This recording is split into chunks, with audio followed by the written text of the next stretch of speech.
What is going on, everybody? Welcome to the Anything Liverpool live stream with myself, Harold, and Luke. Hassan will be joining us very shortly now once he gets on. But happy Monday, everybody. It's a very happy Monday for me, for anybody that follows the NFL. I'm a very happy boy because my 49ers won last night in spectacular fashion, essentially a last-minute winner. It was beautiful to watch, and I give me 19 more of them. I'll be very happy. I'll be dead 5 years sooner, but give me 19 more of them. With me today, I obviously have Harold and I have Luke as well. Hassan will be joining us shortly once he gets his camera set up. We'll be talking about Arne Slot's difficult choice between Alexander Isak and when to start him, and how long more does Hugo Ekitike hold the starting spot? Does he maintain it even when Alexander Isak is up to speed, or how long is he going to give Alexander Isak to get up to speed? He's on the bench this evening for Sweden. We'll see if he gets any minutes at all. He got no minutes in the first game for Sweden the other day, so we'll see. But with that, I suppose we'll get into it, because then we should talk about Konate's news as well, and then obviously no Guehi in January, and a couple of other stellar performances on the international break. But I'll pass it over to Harold first on this, and we'll get everything going. Harold, my man, how are you? How are you enjoying this very early international break as Luke leaves us for 2 minutes? I hate international breaks. It's dull, it's boring, it's a lot of uninteresting games like England, Andorra. It's not.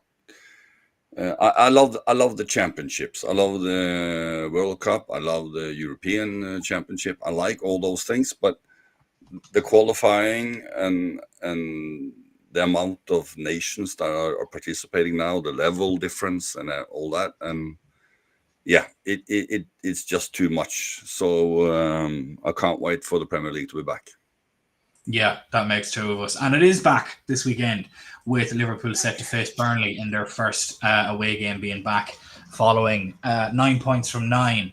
But Luke, how are you enjoying this international break? I know your last viewing of Liverpool was that Arsenal game. So has this been sort of a welcome break from the emotional highs of the first 3 weeks? I think at one point I wanted it, and now we're midway through it, and I wish Liverpool were just playing football, because I'm terribly bored, because I'm so disconnected with the international football. I'm the same as Arthur and the Real. Just can't get behind it. It's just so boring. The games seem pointless.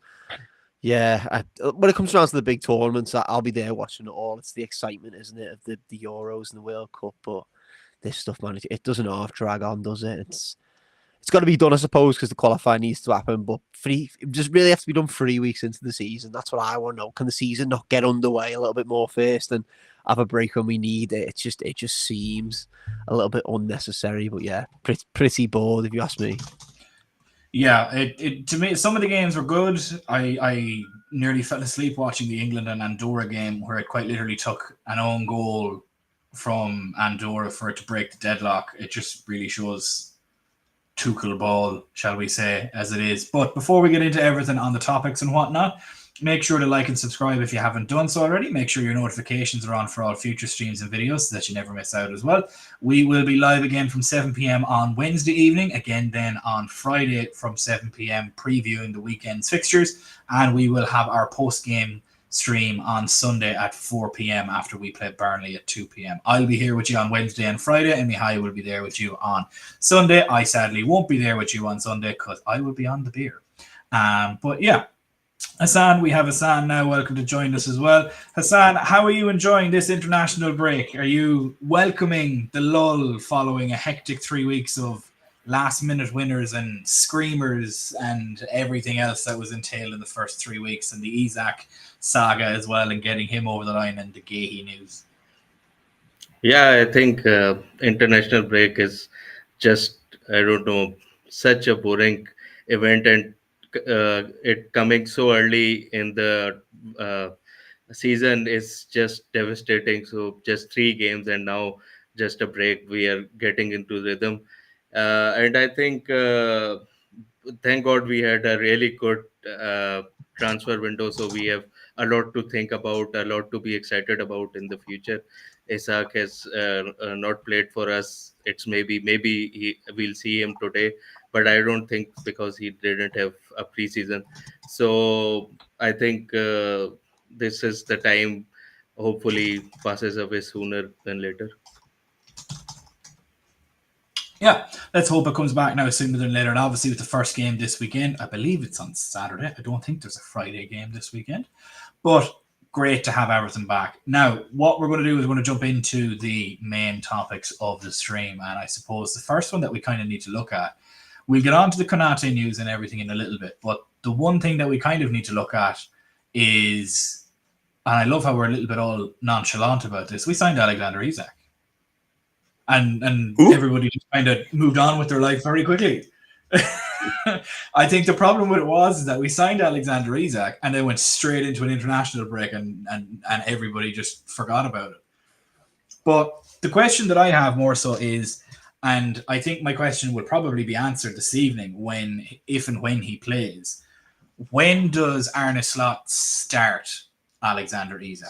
Because there's no doubt he is a game changer, a world-class striker, and has the ability to create something from nothing. But the issue is that, in my opinion, and obviously not only in my opinion, but factually also, that he has suffered from a multitude of groin and hamstring injuries over the course of his career. He hasn't had a competitive game or a competitive training session since May. And the first time he did was in a team environment was the Sweden camp that's only just begun a couple of days ago. It's not worrying, but to see so many people say, yeah, put him in the game against Burnley, give him a run out of 20 minutes there. I'm like, no, not a hope. Wrap that man. He's not a player for the next 5 games. He's a player for the next 5 years. You wrap that man in bubble wrap until he is fully match fit to start. And it doesn't matter how long that takes.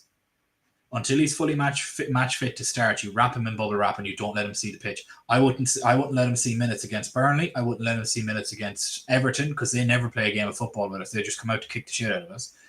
Maybe you could start seeing him against Southampton. I could see maybe that being his first start in the Carabao. But we'll see. Luke, I'll throw it over to you first on this, in your opinion. When I said about people starting him against Burnley, you were shaking your head. Are you of a similar opinion to myself to basically wrap him in bubble wrap till he's fully fit and then let him run wild? Yeah, I think I most definitely am. You can't play the lad against Burnley. It's come way too early. His international managers just come out after their 2-2 draw. I want to say it's Slovenia, but it might be Slovakia or Serbia, one of the 3. But they drew 2-2. He didn't feature at all, did he? And when asked why he didn't feature, you said he's nowhere near it.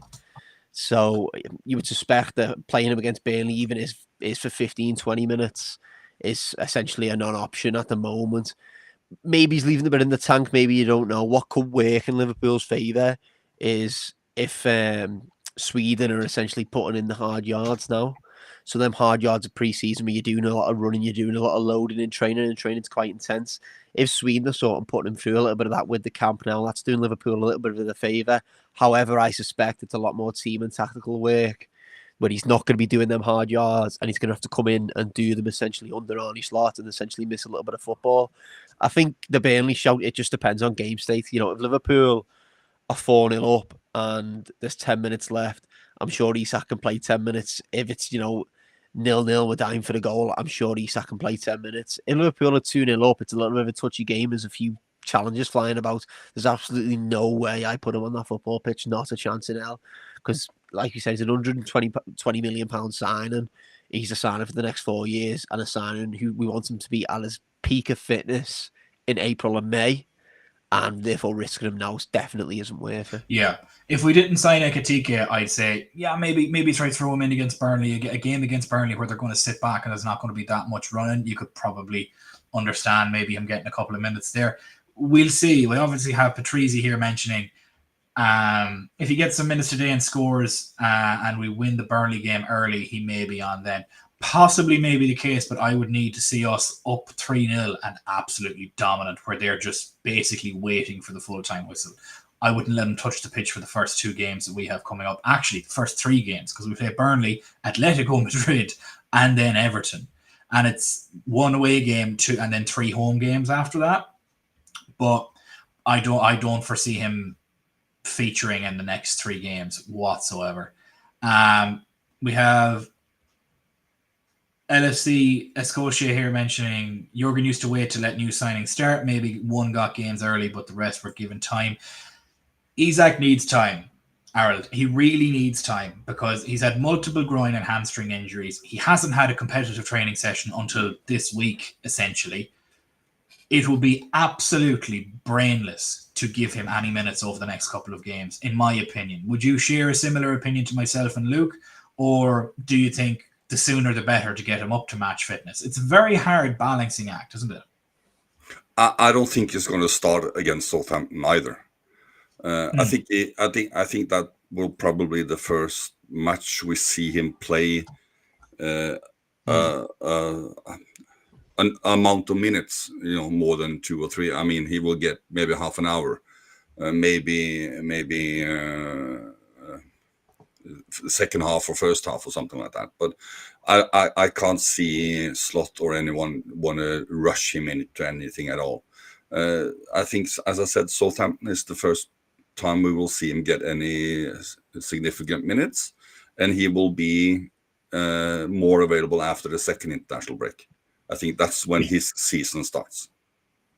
I think so as well. Looking at the fixtures that are here, I'm going to share them on the screen now and we'll have a look, because I, very similar to Harold, would that Southampton is probably the game you're going to see him. I think he may start that game because it's a late game, it's a home game, it's Southampton, it'll be the kids and it'll be him, it'll be fine.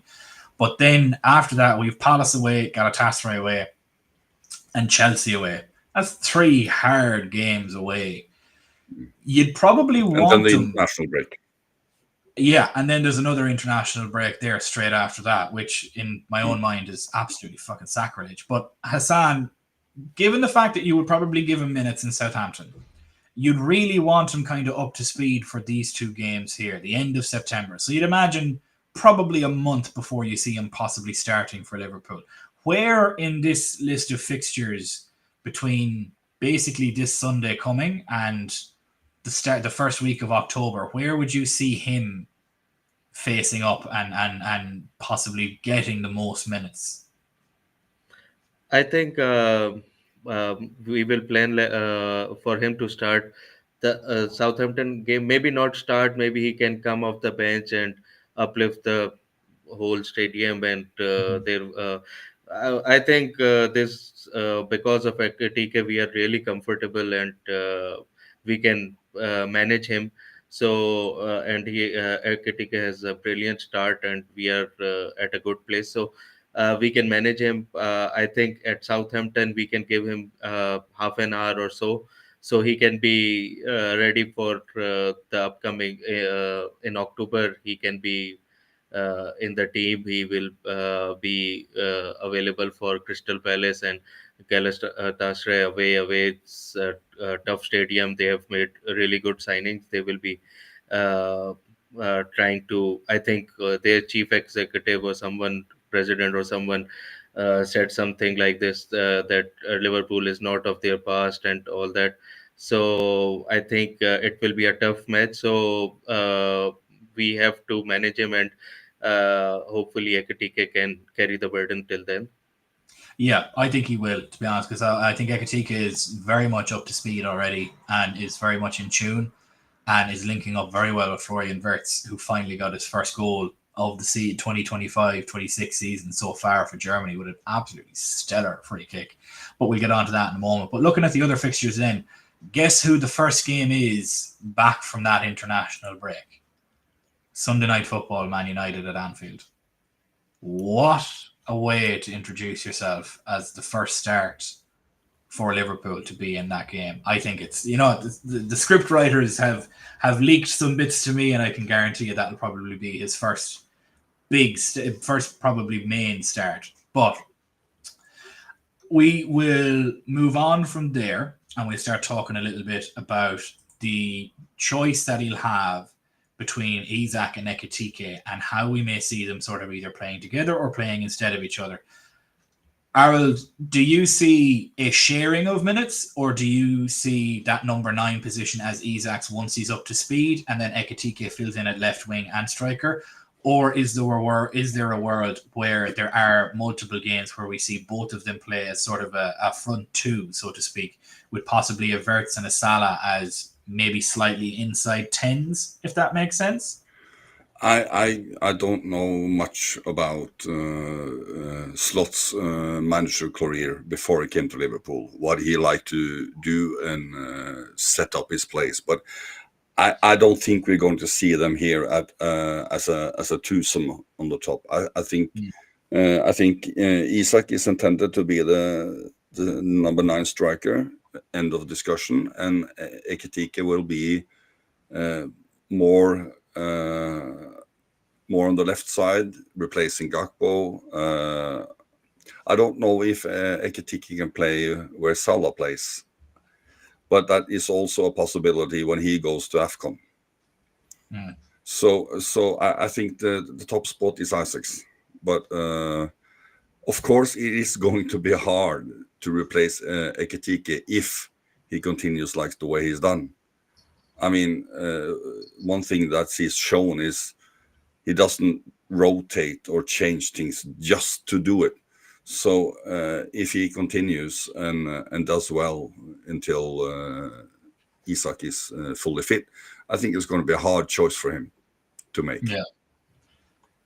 Luke, do you think Isak just walks into the side when he's fully match fit, or is this going to be more of a difficult decision for Slot to make if Ekitike continues his form, bagging basically a return every game?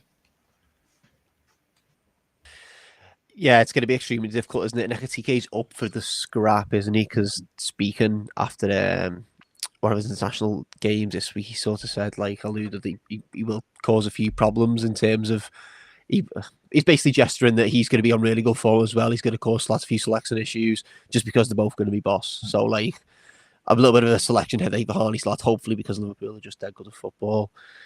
I just think there's an argument where Ekitike can play. He's more versatile, isn't he? He's the plug and play option. He can play in a few more positions. Isak, you're going to spend £120 million on a Premier League proven forward. He's going to come in and start every game or most games. I think I'm hoping Slot's learned a bit from last year in terms of rotating his team, because he didn't rotate much last year at all. And I just think there's a world where Ekitike can actually play quite a lot of football if Arne Slot's ready to drop Alexander Isak sometimes, like the likes of Galatasaray away coming up. Why can't Ekitike play there instead of Isak if Isak's fully fit? We've got Chelsea at the weekend. We can easily just play him for half an hour, start Ekitike, and then swap it again around at the weekend. And I think that's something we didn't do enough of last season, rotating the team, and hopefully something that he's going to pick up and learn this year with having 2 really good 9s, essentially. But if I'm Ekitike, I'm also trying to play on that left wing as much as possible, because he played there for Frankfurt last season before Marmoush left. We know his ability is great. He's brilliant at holding the ball up. He's quick. He'd be a threat at the back post for long balls coming in. So if I'm in, I'm probably looking at thinking, right, I can play there as well. So I've got 2 positions I can take a shot at here. So yeah, I think we'll see them on the pitch at the same time a lot this season. But in terms of best 11, he's probably on the bench. Yeah. I can see, it's to answer your question as well, Harold, of if you don't know whether or not he can play it where Salah plays. Ironically, an awful lot in the second half of the season with Frankfurt, he used to drift sort of into that right-hand side half space between the left side of centre-back and the left-back, where Salah would normally come into. So if you're thinking of basically both your full-backs are going to be bombing forward, so then both of your wingers would then invert a little bit, and then Isak is the focal point of that spear. You'd basically have a front line of left wing Gakpo. He's more of a left inside forward in that formation. Same thing with Ekitike as a right inside forward. And then you have Isak as the tip of the spear. All of a sudden now you have a front 3 that are all 6'4", and you have 2 fullbacks that love whipping crosses in. You can cross the ball in with your eyes closed and yeah, we just fuck it, one of them's in there. I'll just throw it in. One of them's going to get a head on it. But so Ekitike can play in that sort of inside, letting the fullback overlap position that Salah did. So to give you an idea of it, the goal for Rio Ngamoa against Newcastle, where Salah was operating there with Bradley outside him holding the width, is probably where you'd see Ekitike in that situation. Which, to me, on that sort of corner of the box, is where he and Gakpo would be on either wing anyway. And if he was on the other wing, he'd be in that position too, because that's kind of where Gakpo sort of starts and then cuts in more, and sometimes he goes direct to the byline. But I can see him playing both wings and striker. I could nearly see Ekitike playing 10 behind Isak to a degree and play sort of a second striker role. But Hassan, how do you see it? Does Isak just walk into this squad, or does he have to earn his spot? Yeah, I think he has to earn his spot to prove his fitness and his sharpness. And I think, first of all, as much as we have seen Slot, first, he does not like to change a lot. He puts the 11 who are the best. And secondly, many people are saying that Ekitike can come at the left.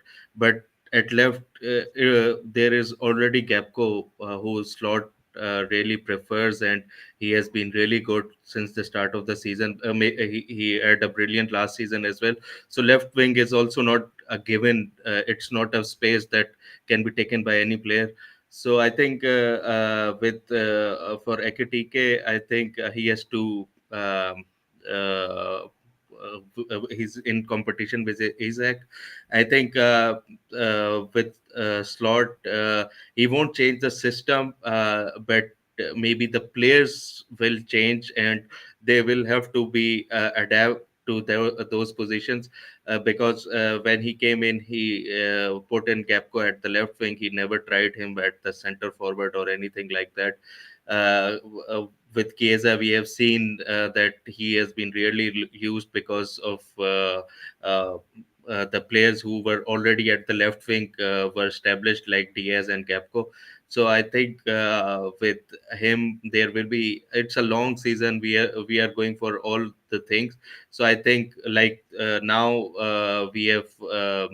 With Isak signing delay, we had Ekatike, so already Ekatike will get a lot of games. It's not like whenever Isak is here, he'll go and play all the games. And as you mentioned before, he has a bit of injury record. So I think it's not like Ekatike will be only on the bench and he'll have a season like Chiesa, like last season. He'll play a lot, and it will be a really good fight between them, who's the best, and he'll get the more minutes. Yeah, I think it's going to be a dogfight until somebody has solidified themselves. I think he may just run with the hot hand, personally. Slot may do. If Ekatike is bagging a goal a game and Isak is struggling to get up to match fitness, Slot's just going to hammer Ekatike and just bring Isak off the bench. And in fairness, what a confidence boost for Ekatike in a sense too. You've just seen somebody get signed for 40 million more than you were, and you've benched him. Like it's one of them. But do you believe that, Stephen? He hasn't done that. No. Last season, when the players he saw as the starting 11, if they have been injured or out of form or whatever, as soon as they were available, straight in. I think it was more he didn't trust the options that were handed to him to the degree. Like last season, he was given Jurgen Klopp's squad, so to speak. This season, he has had his pick of players. He's gotten Florian, Wirtz, he's gotten Frimpong, he's gotten Kerkez, he's gotten Ekatike, he's gotten Isak. He's gotten those guys, and he's had a full year to sort of see. And also as well, he mentioned about Chiesa, that Chiesa came in with zero training camp. Very eerily similar to what Isak is coming in with, and had previous injury issues, and joined a team that was at full tilt already, or at least in beginning of pre-season form, and then he had to compete with guys like Salah just exploded in the first 15 games of the season. There was no stopping him. He was bagging at least a goal and an assist every game. There was no way you were benching him. As I said, running with the hot hand. Again, with this season coming up, I think because you now have Ekatike and you have Isak, you now get the luxury of not having to shoehorn Isak in. If you take a look at last season, he didn't necessarily trust Kwanzaa, and Ibu rushed back. That I don't think is going to be a problem this season, because it's, well, in the front line anyway, because he has guys there he trusts. He knows Gakpo is going to deliver. He knows Salah is going to deliver. He's already seen that Ekitike can deliver, and now Isak has got to prove. I think, what was it that, like, the way Salah said about that post that Anfield Edition did, where it's like, let's not disrespect Premier League champions. I think it's very much an opinion of old Liverpool, if anybody remembers it. It's like, yeah, you scored for Newcastle. Let's see you do it here. That kind of a thing. Is like, okay, you were good for the team. You were the main guy in. Now come to a team where there's multiple main guys and see if you can still reproduce the same output. Ekitike has shown he can do that, and Isak has yet to show he can do that. I have no doubts he will, but he has to show it as well at the same time, and he also has to get up to match fitness. So while I think Slot will have much more leniency towards rotation, similar to what Luke mentioned about if we've Galatasaray midweek and then Chelsea at the weekend, you don't have to play them both for 90 minutes. You can chuck Isak on for the first 60, Ekitike on for the final 30, and then switch them and do it the other way at the weekend. Because now all of a sudden you have a set of centre backs that now have to deal, oh shit, am I going to be dealing with Ekitike, who's going to throw his back to me and dribble with the ball and link it up, and then I'm going to have to worry about runners in behind? Or am I going to have to worry about Isak, who's just going to barrel through me and has the ability to shoot from anywhere and score from anywhere? It's going to cause headaches, and it's two different types of profiles. They're very similar to a degree, but two different types of profiles that will allow Slot to plug and play. I think at the start of the window, he was very much vocal, or at least towards the end of the season, he was very much vocal about wanting players that could play multiple positions. Gakpo can play left and striker and sometimes right. Diaz could play multiple positions across that front three. He played all three last season. Ekitike can play all three. Wirtz can play a 10, a false 9, a left wing. Salah can play in front of goal as well if he wants, or on the right wing.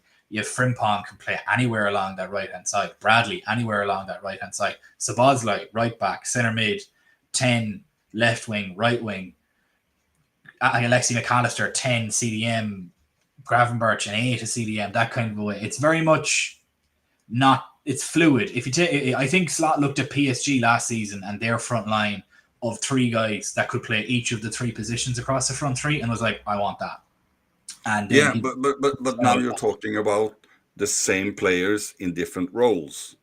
That doesn't mean he's going to rotate the players. He's just going to use his 11 in different roles instead of bringing someone else in. I think the problem is that you only he's going to use, he has historically only used about 15, 16 players in a season religiously, which is your first 11 and your 4 to 5 subs. That is but that's what every manager will do. You can't have 20 starters, unfortunately. You can have.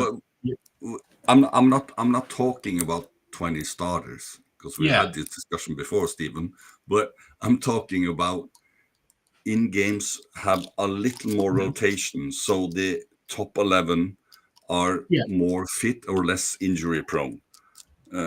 It's like using maybe 16 players. No, but that's what I mean. Yeah, I think he will use the first 16 on the team sheet, because you can only bring 20 to a game. So the first 16 on the team sheet will shoulder the most minutes, if that makes sense. Now, whatever order they come in, they're all going to contribute in their own way. And I think the front line will rotate more.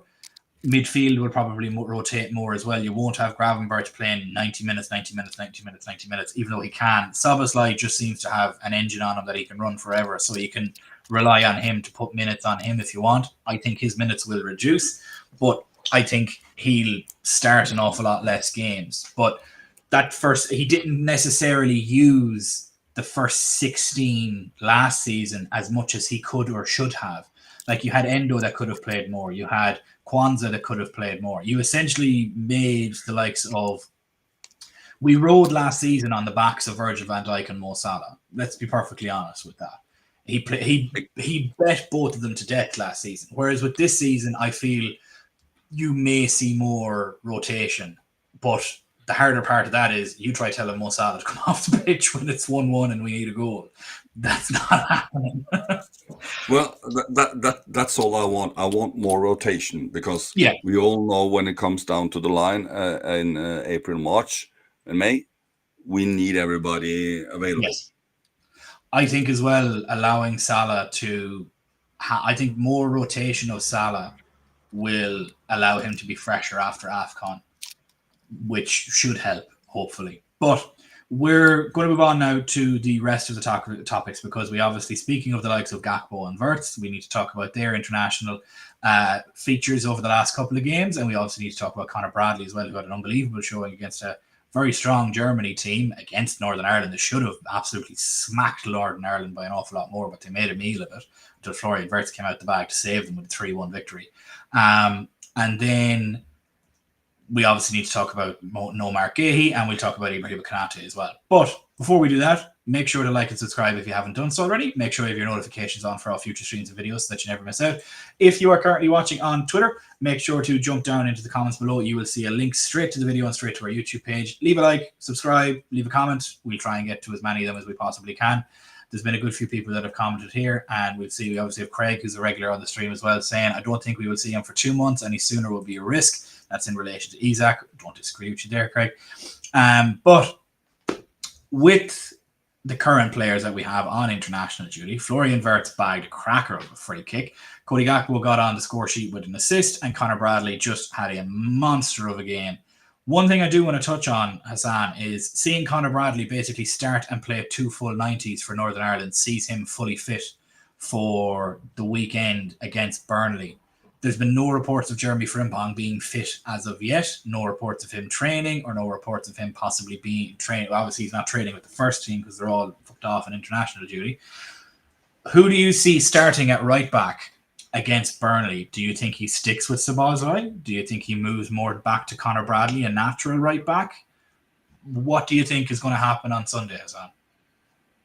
I think he'll start Conor Bradley because of the upcoming games. So many with Bradley, he has to come up to speed and his match fitness. Because with Frimpong not there, we have one established right back. So with Burnley game, I think he has to start. Being said that, I think why fix something which is not broken? But I think it's unfair for Szoboszlai to play at that position, even though he has produced 2 man of the match performances from there. But I think with him, with his confidence in sky high, I think it's time he can play at midfield. But I think I love McAllister, and he has to be in the team. But I think up till now he's the one who is not up to his best. So Szoboszlai can play instead of him. But I think it's. I was worried when both our right backs were injured, and I saw when Gomez didn't start, I thought maybe it will be difficult for him, but he produced one of the best performances. He was like, I think in old days he's wearing number 8, and if you guys remember when Gerrard used to go and play at right back because our team was so shit, so he produced that type of performance at the right back like Gerrard used to do, and he was all over the pitch. He was covering right back, he was at midfield, he was on the wings, and with at Newcastle game, you guys have seen that he was the one who dummied it. Who would have thought that after so much time he had the energy to be there? So I think he's every sometimes in our chat also, and sometimes people criticize him because of his sometimes some passes are. But I think if you are a coach or a manager, everybody would love a player who gives every time 100%. He's never shy away from getting the ball or making those runs. So I think he is a really brilliant member of our team. Yeah, I think more so people's ire was the lack of offensive output. It was never the lack of energy. I think it's just people were like, he just needs to maybe be a little bit more physical in aerial duels, especially, and not sort of look like he's reaching for a flip flop when he tries to go and tackle the ball. Luke, with the weekend coming up, and obviously we've seen Conor Bradley play a heap of minutes for Northern Ireland. He clearly is match fit. Do you see him sticking with Szoboszlai at right back, or do you see him moving to a more traditional right back in Conor Bradley? Because Mo Salah has suffered in the 2 games where we haven't had a natural right back there. Do you think this is the game that possibly that changes? I would say no. I'd say stick with what you said earlier, Stephen, and just play the hot hand. Play Dominic Szoboszlai. You know, the lad's in inspired form at the minute. He's been boss. He was great filling in at right back. Going forward, he offers something different. Yes, Salah has struggled, but that's something that he would adapt to over the time.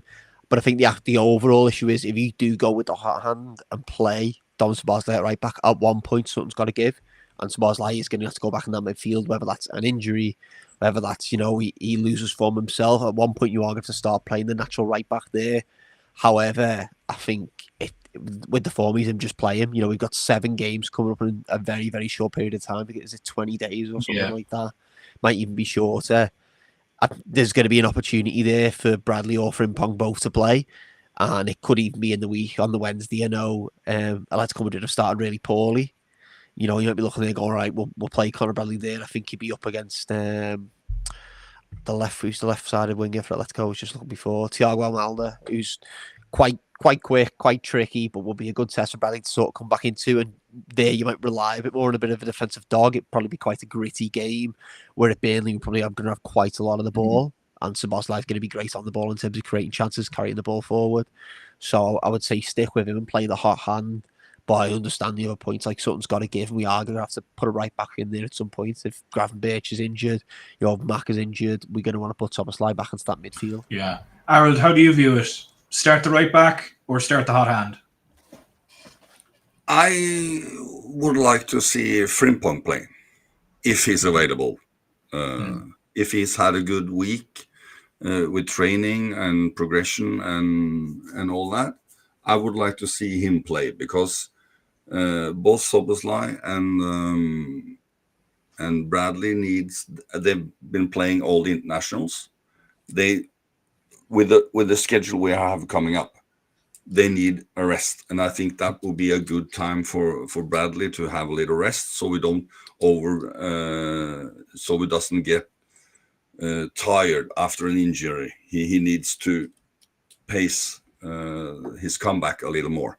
So I don't think I would like to see Frimpong play instead, to be honest, if he's available, because then Bradley could have not 3 games in coming back from that injury and have 3 games in 1.5 weeks. That will be could be potentially damaging for him again. So I would have Frimpong.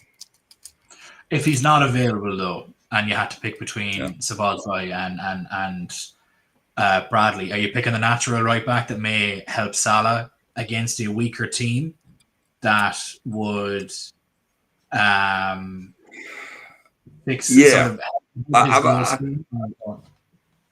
I don't understand why Szoboszlai also could come on the right side and overlap. But I think I would I would if I have a choice, no matter if there's a hot hand or not, I would always have the player who's used to that position instead of another one who's playing out of position. So based only on that, I would have Bradley play, because he is a right back. He will always usually be a better right back than anyone else over the long run, even though Szoboszlai has 2 game-winning performances, like Hassan said. He's better used somewhere else. Yeah, it's a great problem to have, in my own opinion, that you have so many of these players that can play so many different positions, and that they're in such good form at the moment that you're like, God, who do I pick? And for a team that, how many weeks ago, maybe 3 weeks ago, everybody's like, oh, we're too thin here, we don't have enough depth, and then now everybody's like, geez, who do we start here? God, who are we going to put here? We haven't had any injuries yet either, so you know. No, it's very revisionist, and we're quite, and football fans are very fickle, and they're massive hypocrites. So it's not really shocking to me whatsoever. But we are going to move on now to the last topic of the day, which is the Ibrahima Konate news and the Mark Guehi news. But before we do that, make sure to like and subscribe if you haven't done so already. Make sure you have your notifications on for all future streams and videos so that you never miss out. If you are currently watching on Twitter or X, jump down into the comments below and you will see a link straight over to our YouTube page. Leave a like, leave a comment, subscribe, put your notifications on, and we will see you multiple days during the week. We're back live again on Wednesday at 7 p.m. UK time, Friday at 7 p.m. UK time, and then we are back on Sunday for the post-game stream at 4 p.m. UK time following the game against Burnley. So, we've talked about incomings. Now we might have to talk about a little bit of an outgoing. So, we have news of Ibrahima Konate from Spain coming out that apparently the deal to Real Madrid is very advanced. Now, it doesn't specify whether that's a deal for being a free agent or if they're going to pay for anything for him in January. In my mind, I think he's gone. That's fine. I just don't very much appreciate this whole jokey flirting shit that he was doing on international breaks, saying, oh yeah, Mbappe is calling me on every day, every hour, trying to get me to join Madrid. Don't do that. You're in your last year of your contract. You've dropped 2 stinkers in 3 games and you played decently enough against Arsenal, and now you're talking about possibly moving to a different team. Don't do that. If you're going to leave quietly, close the door behind you. We'll be fine. Everybody's forgotten about Trent already. And he was apparently, the world was ending when he left. So if you think you're on the same level as that Konate and you're going to get that sort of a send-off and that much love or that much hate or whatever it is, another thing coming. Harold, with the news of Konate possibly heating up with Madrid, does it frustrate you more that Palace pulled the plug on the Mark Guehi deal? The Mark Guehi frustrates me either way. It's annoying, it's irritating, he should have been ours and all that, no matter what happens to Konate. I hope and I think that Team Wonderful in Edwards and Richards and Hughes and all those guys have a plan.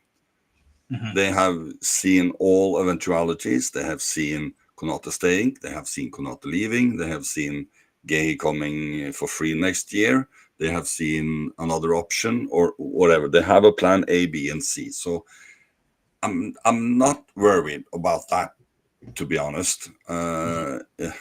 Worst case scenario, Konate will play and leave for free next year, like the other rat did.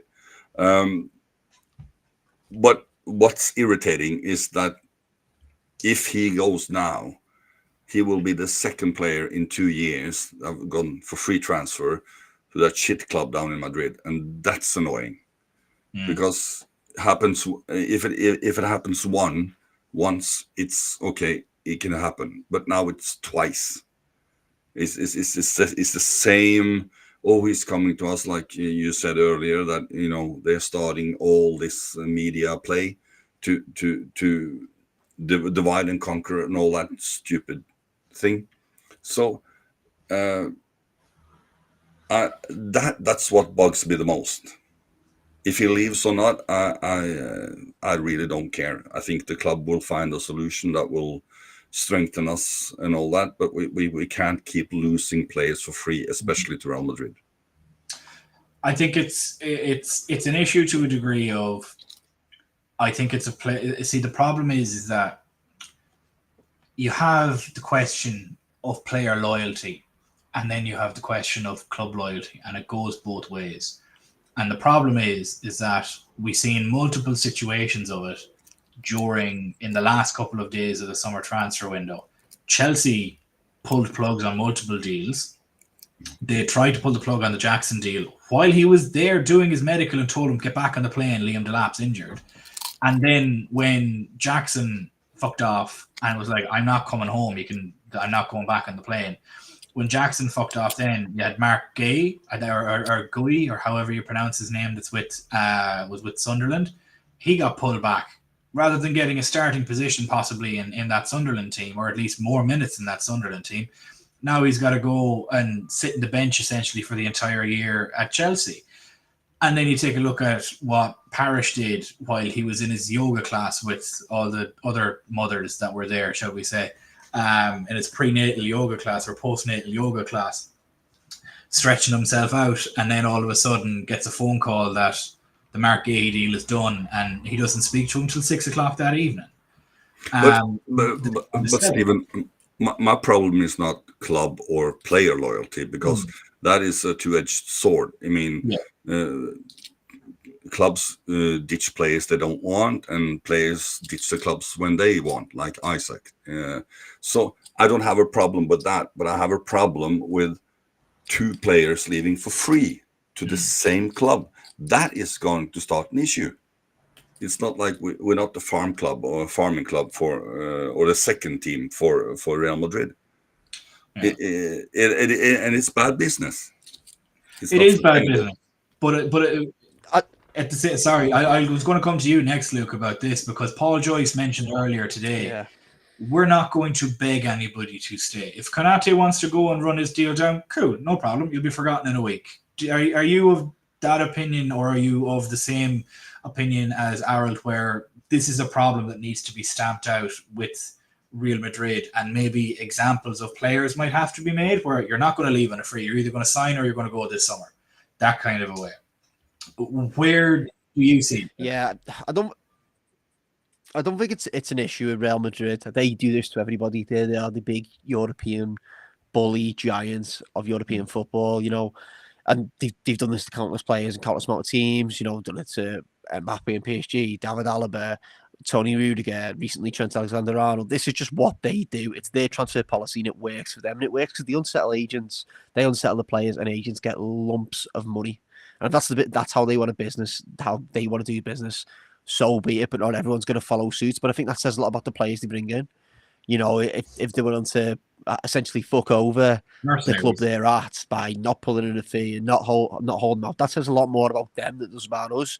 If I'm totally honest, I think a fully fit Joe Gomez displaces Ibrahima Konate anyway. It's just a shame that this lad's riddled with injuries, because I think he's got better ability than Ibrahima Konate. I think he had a higher ceiling than Ibrahima Konate, especially when you look at him back in 1920. He was the man who took us to the league title, partner of Virgil van Dijk. I reckon he is brilliant. It's just a shame that he's got this really poor injury record. But in terms of like ceiling and ability, like I don't think the idea of buying Ibrahima Konate was he was going to be the long-term replacement for Virgil van Dijk. That was the whole idea behind it. We're going to bring him in, we're going to nurture him, he's going to play alongside Virgil. Eventually, when Virgil leaves, Ibra's going to be hitting the prime of his career, going into them key years, and he's going to lead the side. And if I'm totally honest, I don't think he's good enough. And if he wants to go for free, that's fine by me, because it says a lot about the player he is. Yes, PSR, it'll look like a massive hit on the books because we paid a big fee to bring Ibrahima Konate in, but he is not a huge loss at all. And like I said, I don't think it's a club problem, because Real Madrid bully everyone. They do this to absolutely everybody. Sorry, but you mentioned other players they have picked up, like Rudiger. He's now 32. He's not in his prime. You understand? I mean, Trent is the mid-20s. Yeah, but he was 29 when he went. But that's still more logical, that you look for that big paycheck at the end of your career. And that, for me, that is more logical than you go to Real Madrid. Konate's probably got 2 contracts left in him at this rate. Like. Exactly. He's younger. Trent was younger. Paycheck, though. It's Yeah, I think it's the lump sum. I think of how much of a lump sum Trent and his agent probably got paid to sign in that deal. I don't think it's about the long-term contract. It's about, I want to play for Real Madrid, who are considered the European global giants of football in terms of merchandising and money and value. Yeah, they are. They're partly owned by the Spanish government, to be honest, that puts them in that position. But it's the lump sums that are getting paid. If someone's putting 8 million on a table to like 8 million, 10 million, take this as a lump sum, as we're not paying a transfer fee for you. Not many players are going to turn that down. My issue is not that we think Konate is good enough or not. It's the point that they are picking 2 players in their prime age for nothing.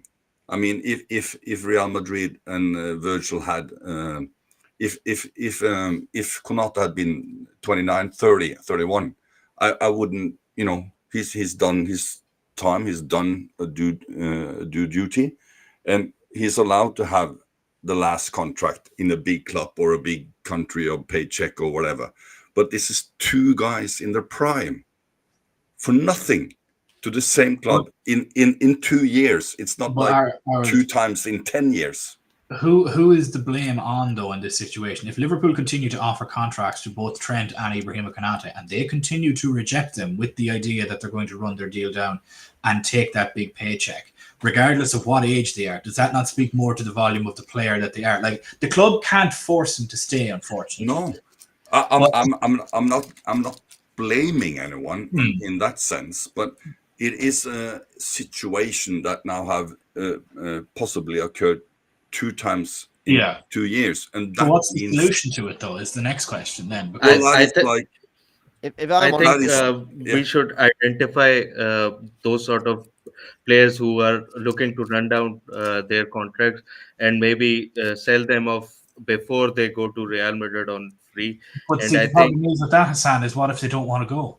You can't forcibly sell a player elsewhere. Like, it's if we knew Trent, if we knew, like, even if we had a sniff last summer that Trent was on the way out to Madrid, we're like, look, we'll sell you to Madrid now. First of all, Madrid have to be willing to pay the fee. Second of all, Trent has to be willing to forego the big bonus he's going to get. And third of all, the agents are going to have to be able to work it out. And if that doesn't work, and it's like, oh, well, Madrid isn't going to pay for me. Okay, well, we sell you elsewhere. No, I don't want to go there. I want to go to Madrid. Okay, well, train with the second team. Either Konate would not have, if we have put the pressure on Konate this year and said, if you do not sign an extension with options to go for a cheap sum next year, blah, blah, blah, or something, he would not risk facing 1 year on the bench because of the World Cup. But this is the club will look at it purely from an unemotional standpoint of, we're looking at it from a fan standpoint that we're invested. I'm looking at a money standpoint. Yeah, but from a money standpoint, which do you think benefits the greater good of the club better?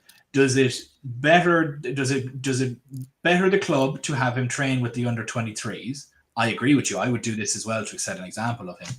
Or does it benefit the club to have him on the pitch in a contract year? Because ironically, the data shows that players in contract years massively overperform.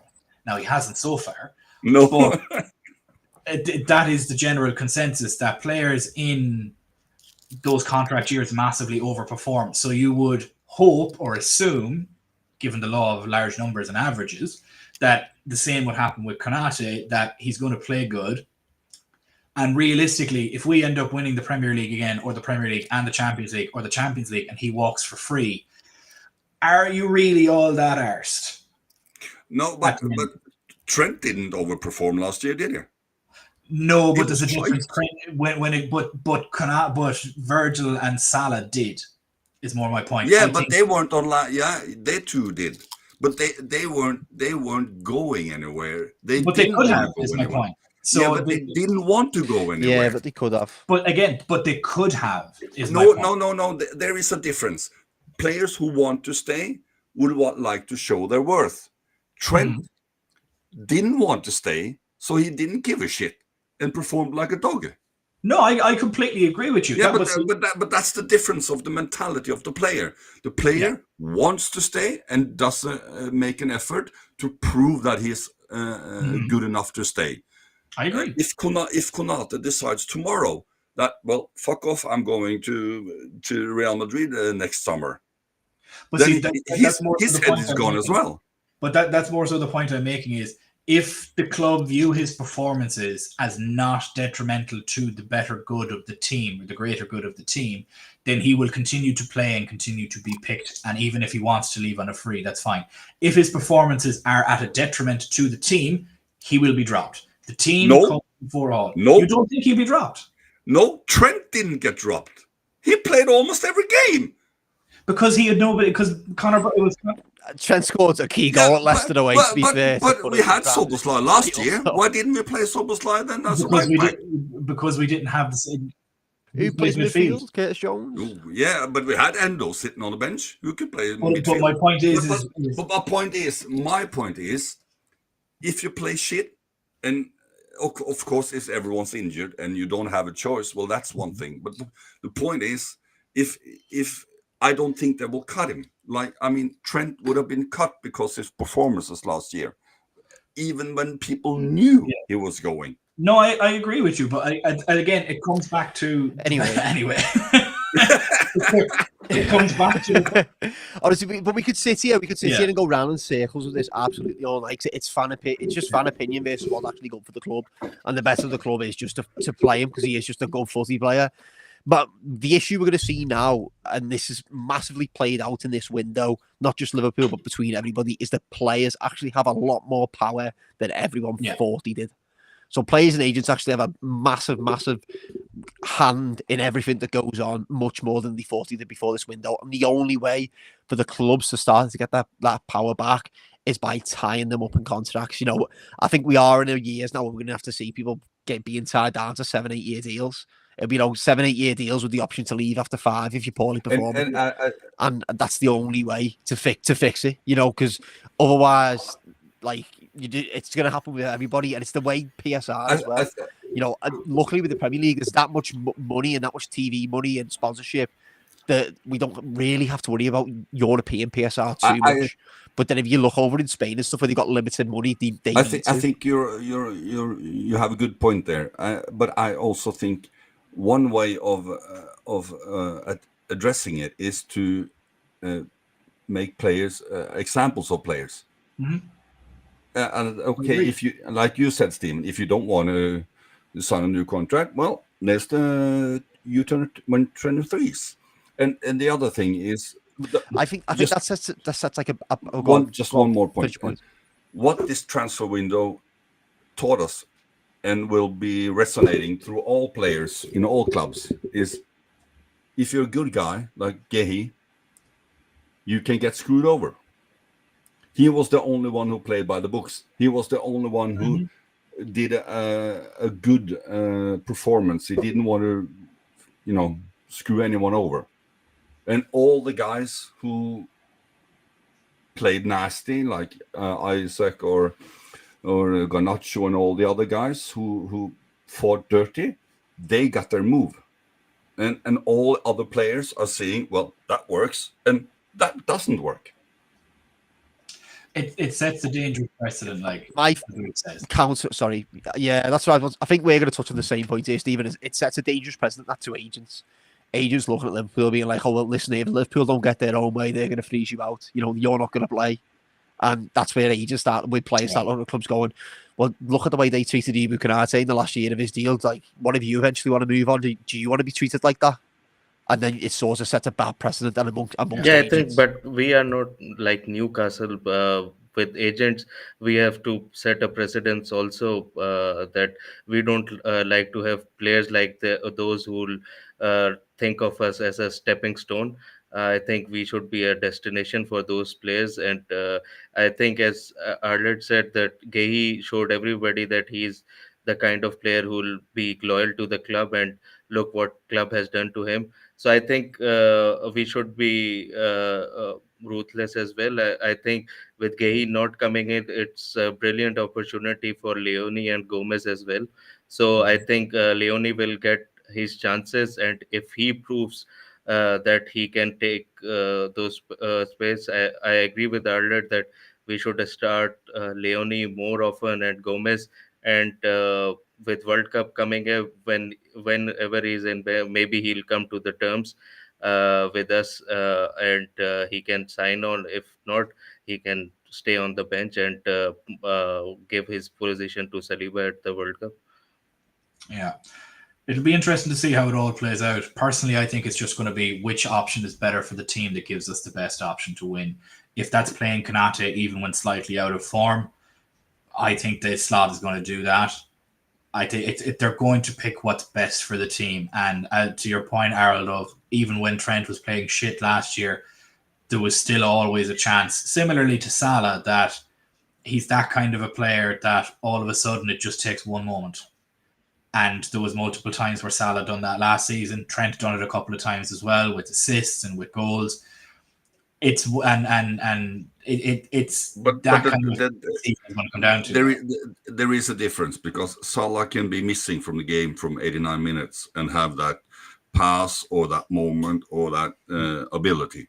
I don't remember how many assists or points Trent had his last year, but he stopped Leicester. taking corners. He had fewer free kicks because McAllister No, and so on. it's not how much And no, but he got dribbled past like 10 times each game or something. You kind of give away goals as well. So there is a difference between an offensive player and a defensive player. No, I agree with you, but the point more so that I was making is if it's the 89th minute, right, and it's a game against Arsenal later on in the season, 89th minute, and they have a corner and we're up 1-0.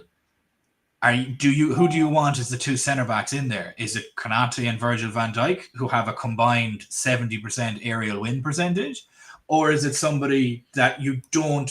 It's more of an unknown. That's more the point I'm making. I want Slot to pick. I want Slot to pick the best team from who is available, but I don't want him to pick a player who is not in his best form and his head is somewhere else. Because if his head is somewhere else, he can't perform to the level that we need. And that is what we saw with Trent. I mean, his passing, his right foot didn't die overnight, but his head wasn't in the game. And if we have seen Konate even before this season, he's been on and off, even during games. He can be world class and he can be me. So if your head is gone, it's very difficult to give 100% in every duel, in every situation, in everything. No, and then that isn't the best for the team. No, that's my point. I think the point Stephen was trying to make, I think what Stephen was trying to say is just like Salah and Trent, they're both that quality of player where they could just have moments and it only takes 2 minutes for them to just turn it on. Like, and yeah, Trent had some poor runs of form last season. Man United at home definitely comes to mind. But Newcastle away, him and Salah both got to bench. Salah gets 2 assists and we make a point there. You know, Brentford away, last minute goal, he sets up the goal to go 1-0 up and then eventually we go 2-0 up. Leicester away, he scores the goal that wins us the game. Like, it only takes 1-2 minutes of having the likes of Salah or Trent on the pitch in terms of quality of player for them to like pull out a performance like that. Ibrahima Konate hasn't shown that form so far. But if having him on the pitch means we're going to have a better chance of winning a football match, let's do it. You know what I mean? I want to win the league. But the name Trent or the name Konate doesn't give you the points or that moment. They have to be in the game. The head must be. It's not like if we have now Trent and Salah, that gives us 20% win chance. Unless they're out, they have to be in the game, and no matter who you are, you could be Messi or me or you. It doesn't matter if your head isn't in the game. You're not committed. Yeah, exactly. You're not committed, and then you don't give 100%. You will be a little slower. You will be more hesitant, and all that. Yes, you can still have a good pass, but Salah, even though he is invisible for 89 minutes. You see him working, you see him running, you see him moving, you see him trying for those 89 minutes. You could see Salah running around like Pirlo in the middle and, defensive? That means that's the difference. The name Trent or the name Salah doesn't give you a bigger chance, but the qualities they have when they are committed gives you the chance. Yeah, I think with Trent, we should learn that. I think with Trent, we were a bit naive. That I think we were thinking he will sign, but his mind was made up. And through his performances, we can see that he was not to his best. And with last season's Slot not chopping and changing, and with Trent, the local boy, he was always preferred. But now if we take those lessons and we give chances to Leone and Gomez whenever maybe if they have a lot to, maybe Gomez would be thinking, maybe if I have a brilliant season, I can be in England team. Leone will be thinking that I can be in the Italian team. So I think with those players, if Konate, we give him a deadline. If it's over, we can give those people chances. But with Konate being here, if those are not working, he can come back. It's a plus for us. Yeah. Look, I think as Luke said, we could go around about this for another hour, realistically, and we all have different opinions on it. But we're going to leave it there, and we're going to finish up the stream for this evening. So make sure to like and subscribe if you haven't done so already. Very much appreciate everybody joining us this evening. Make sure you have all of your notifications on for all future streams and videos so that you never miss out.